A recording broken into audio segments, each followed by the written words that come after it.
Welcome, Heffalumps and Woozles, to Geek Salad's Retro Movie Reviews from the Geek Salad Podcast. I'm Andy. And I'm Heffalump. I mean Mike. Sorry. Okay. And tonight we are continuing on with that train of Disney live-action remakes, or at least what has just kind of now been the genre of Disney live-action remakes. Because this isn't a remake. Yeah, this one's kind of in that gray area, but you voted for it. It's a follow-up more than it is like a prequel or an origin story. And that movie is Christopher Robin, which we put on the whole thing with the Maleficent on Disney Plus really kind of messed us up. So we put 4 movies on there. Lion King, Mulan, Christopher Robin. What was the other one? Lady and the Tramp. And he's neither a lady nor a tramp. He's just a barker. And it was a tough race between Mulan and Christopher Robin, but ultimately Christopher Robin won out, and I'm happy it did.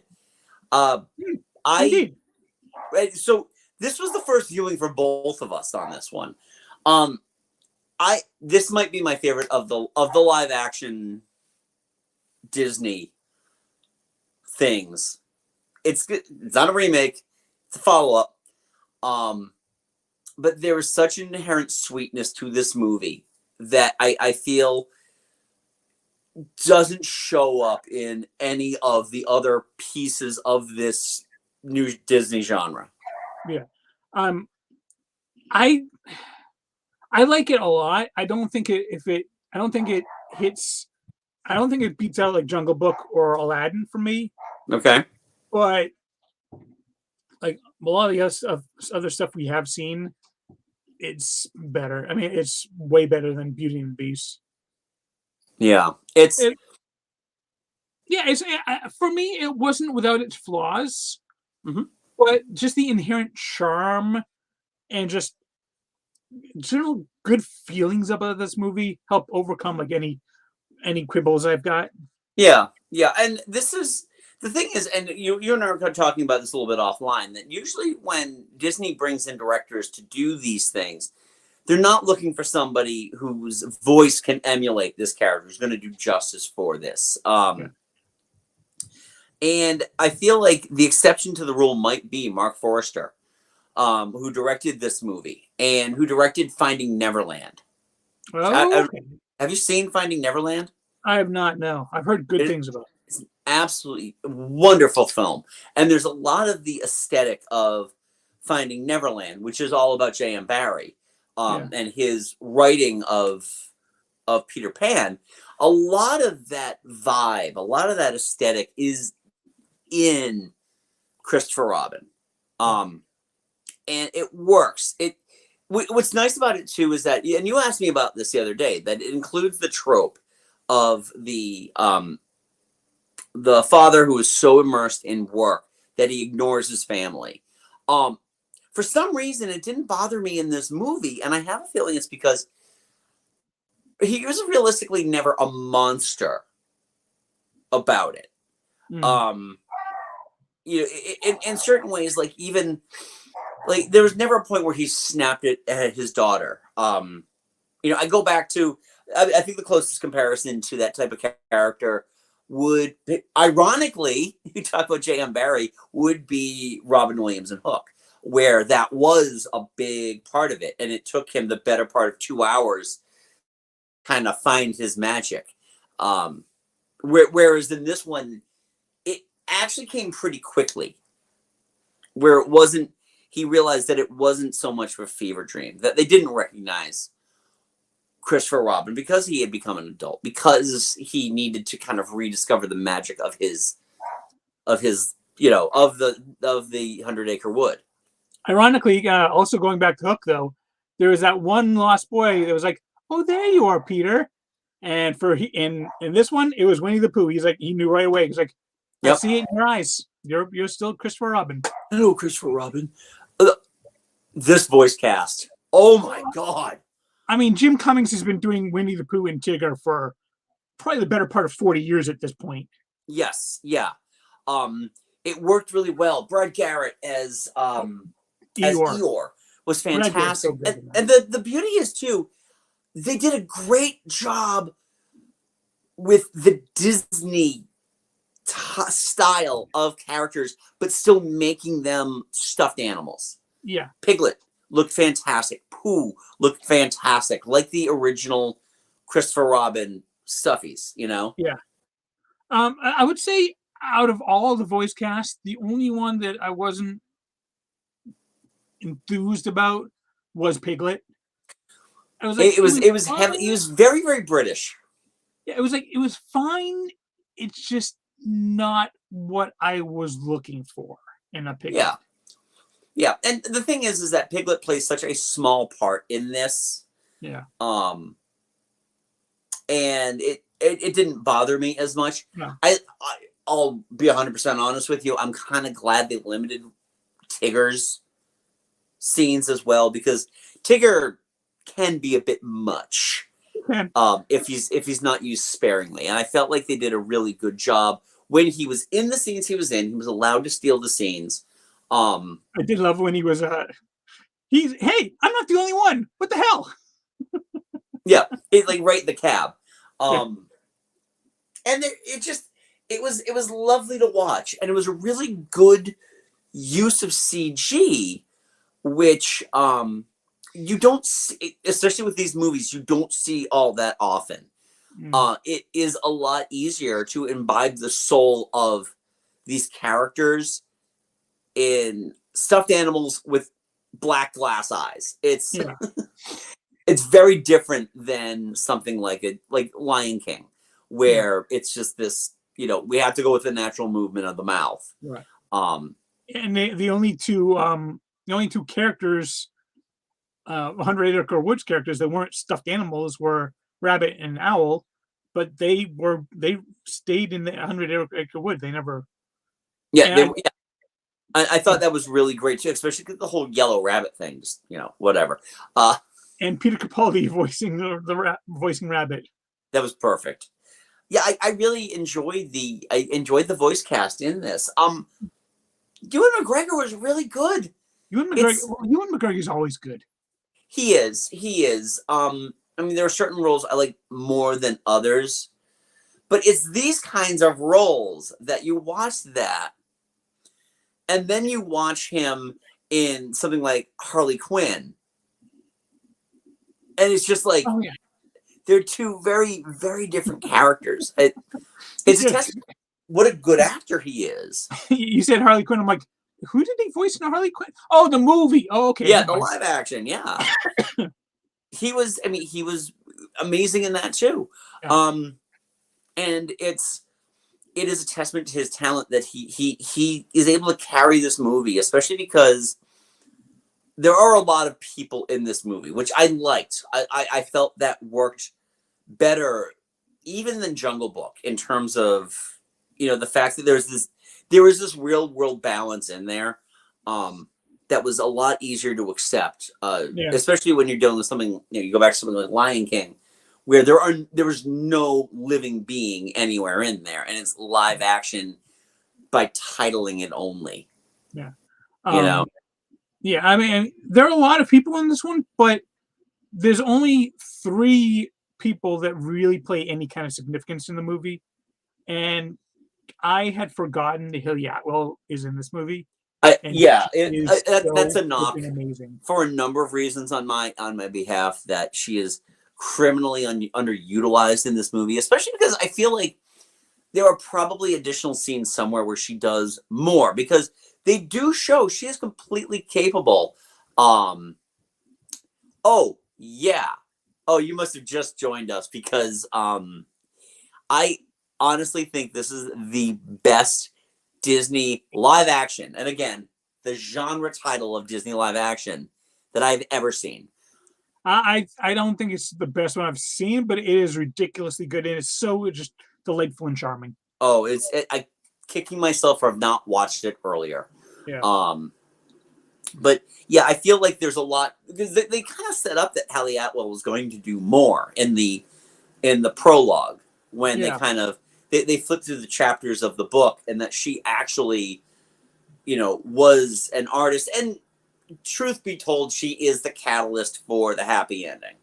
Yeah, she's used sparingly. I mean, far more sparingly than Haley Atwell deserves because she is a flipping amazing actress. Yeah, But when they did use her, I thought they used her very well. I thought she stood out in every scene she was in, absolutely, especially when she had absolutely.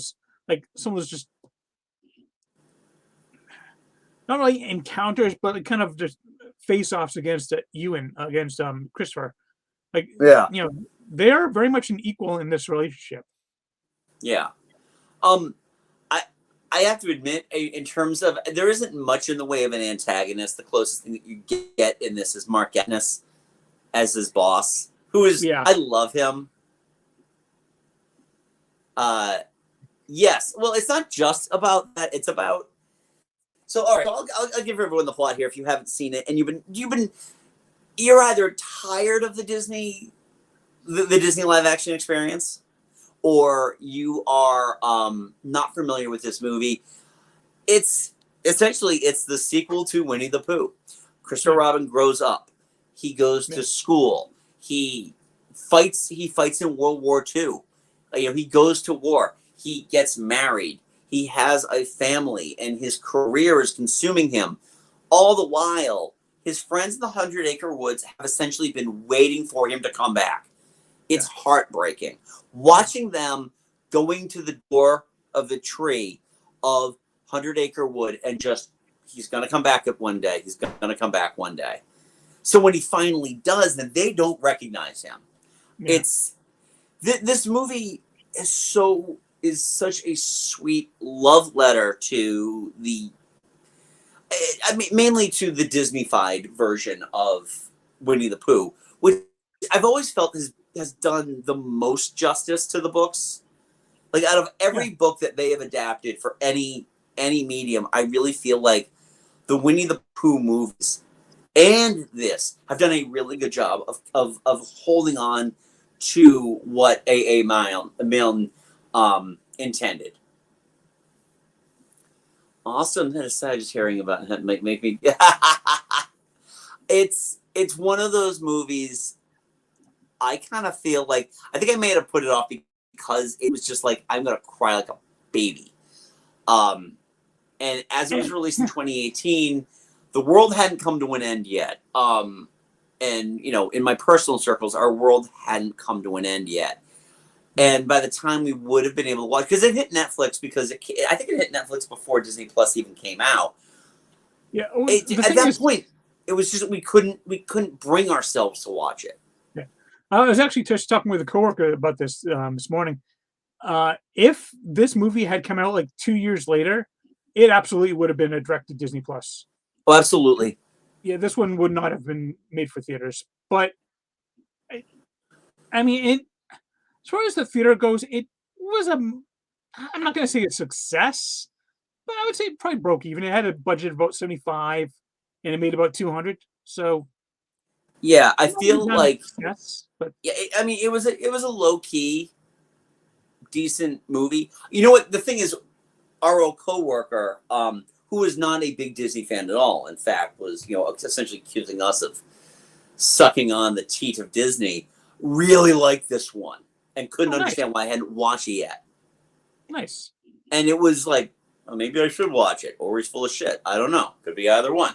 Um, I am. It's it's one of these things. I wish I'd watched it sooner. It didn't take away from that. I I really enjoyed this movie a lot, and what's funny about it is it's a tidy movie. Hmm. If you really break it down, there isn't a lot of waste in this movie. It's about an hour and 45 minutes in length. Oh, hey, we are going to be talking about that. You're spoiling it. Like, we're going to get to it soon. We're going to get to that soon. Uh, Um, yeah, it's yeah. There, like I said, there are flaws in this movie. Like his gin rummy loving neighbor had absolutely nothing to do with this movie. Could have been it completely cut out. Right, but the thing is, he only took up maybe 45 seconds of overall screen time. I'm not worried about that. You need to have those people that are like, what are you doing there? Nothing, I'd bear.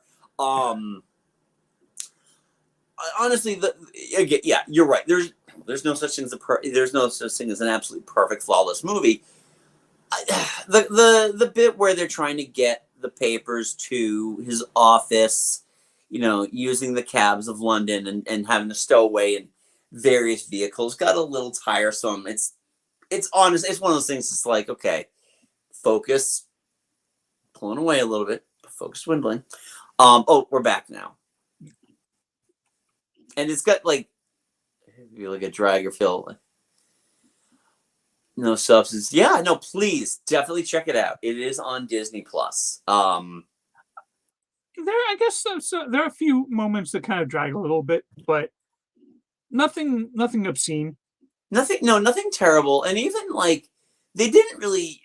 A lesser filmmaker would have spent a half hour with Christopher Robin and Pooh in Christopher Robin's home. Yeah. With what's this? Really, he gets his face in the honey. You get your live action honey shot, and that really is about it. Yeah, it's a surprisingly small movie. I mean, the whole thing takes place over a weekend, and there's really like maybe only 2 or 3 like locations. It's a very very small movie. Yeah, it's very. I mean, there's definitely a lot of money put into this. Definitely there was a lot of love in this movie. I really feel like Mark Forrester really loved this material. Yeah. And I think Christopher Robin, Ewan McGregor really welcomed the opportunity to play a very soft focused character. Yeah. I enjoyed that a lot, and I kind of wish that more remakes did this type of. I don't know how many get away with it, but like they tried it with. Remember 102 Dalmatians? Vaguely, yeah. Vaguely, yeah. It's like that was just a sequel to that movie. I don't really know how many of these of the reimaginings have this type of life where you can take it 20 years, 30 years into the future and just let the chips fall where they may. Yeah. It's a very unique story in that case. Yeah. No, and again, I love this movie a lot. I think that anybody who has, as a dad, I found it very heartwarming, and that whole it's a cautionary tale for me too. But it really felt nice, and it felt I feel like the ending of the movie was earned. Now that we know like hasn't seen it, we can't really spoil it. Yeah. I But mean, the solution to the problem was okay. Yeah, okay. It's simple. I mean, it's not as if it's like it's not going to win any like awards for great screenwriting. I would think, but no. But it's a nice. It's essentially, it falls into like those Mary Poppins style solutions. You need something. You need somebody to bring up something that is so obvious to everybody else. And it's not going to be to the person you report to. It's going to be to the person they report to. Yeah. Oh, by the way, Beardface. Oh, that's right, Beardface. He was Sol Bibble was Yep. Was Mark Katniss's dad. Yeah. Oliver Ford Davies. Nice. Now that you're mentioning, I'm like, oh yeah. But again, I feel like this was a fun movie. It's a fun watch, and I thank everybody who voted for this one on Twitter. I was really thrilled with the results, and I'm happy I got to do this one. I think the best word I can sum up this movie is charming. Yeah, it is unendingly charming. Yeah, and again, I feel there's a charm there that is missing from a lot of these, as kind of like that quote unquote soulless byproduct of a new revenue stream for Disney. And it was funny too because I guarantee this one costs less than most of the others. Oh yeah, like 75 million. That's not that much of a No, budget. in comparison to some of how much like the Lion King cost, or Yeah. I mean, Lion King also took in $1 billion too, so people have an appetite for the nostalgia thing. Yeah. So, yeah, no, it's tough to really put it into words because again, this is one of those movies I feel like not enough people have seen, and if I have any mission on this today is that if you're watching this now and you haven't seen Christopher Robin yet, for the love of God, go watch it. Yeah. So that's all I got. What about you? No, we haven't brought up his daughter yet. It was an interesting choice that she wasn't super girly. Yeah. You know, like he's not like reading her fantasy books. He's like reading her like some hardcore history stuff. So, but she wants the fantasy books. Yeah. She wants the adventure. Yeah. No, I feel like she was as good of a I feel like as good of a child actor as we normally get in that. Yeah. Yeah, I thought she did the role fine. I really liked her interactions with the characters. Yeah. Gotcha. But yeah. Wonderfully charming movie.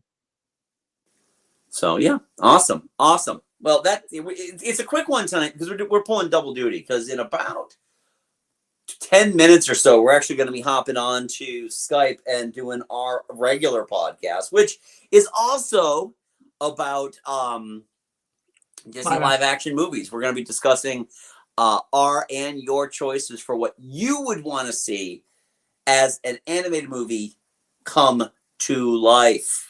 Yeah, we're having to push off the Disney Afternoon episode because of real life conflicts. Yeah, they're my conflicts. Yeah. In about 2 weeks, we'll be back to normal. So, which is great. So I'm looking forward to doing that. And if you are new to the channel, thank you for joining us. Don't forget to subscribe, hit the like button. What are your thoughts on Christopher Robin? Let me know. Have you actually watched this movie? And if not, did we inspire you to watch it? Because it's on Disney Plus. So please go ahead and do that. Mike and I also host a little podcast called Geek Salad. You can check that out wherever you get your podcasts. So that's Stitcher, Spotify, iTunes, Google Podcasts, you name it, we're there. You can also follow us on socials on Twitter at Geek Salad Radio and on Facebook at Geek Salad Podcast. TeePublic. We also have a TeePublic store. Check out our merch there. Keyword is Geek Salad Podcast. So, yeah, I think we got it all now. So, anyway, we will see you next week when we wrap up our look at the live action movies of Disney with the most recent release, Cruella. So we will another gray area movie. It is a gray area. It's a prequel. So anyway, folks, thank you for joining us. We'll talk to you next week. Until next time, go forth and be nerdful. Talk to you later.